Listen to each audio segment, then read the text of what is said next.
ভারত ও পাকিস্তানের মধ্যকার ক্রমবর্ধমান উত্তেজনার জেরে এবার আইপিএল 1 সপ্তাহের জন্য স্থগিত করেছে বিসিসিআই। গতকাল এক বিবৃতি দিয়ে বিষয়টি নিশ্চিত করেছে তারা। বিবৃতিতে বলা হয়েছে, আইপিএল এর বাকি অংশ 1 সপ্তাহের জন্য স্থগিত করা হলো। সব পক্ষের সঙ্গে আলোচনা করে এই সিদ্ধান্ত নেওয়া হয়েছে।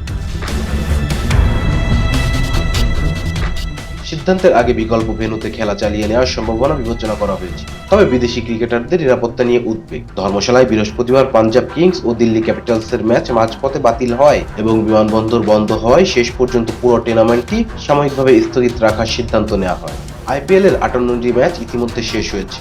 বাকি রয়েছে 12টি গ্রুপ পর্বের ম্যাচ এবং প্লে অফের ম্যাচ। গ্রুপ পর্বের ম্যাচগুলো অনুষ্ঠিত হওয়ার কথা ছিল লখনউ, হায়দ্রাবাদ, আহমেদাবাদ, দিল্লি, চেন্নাই, বেঙ্গালুরু, মুম্বাই ও জয়পুরে। প্লে অফ হওয়ার কথা ছিল হায়দ্রাবাদ ও কলকাতায়।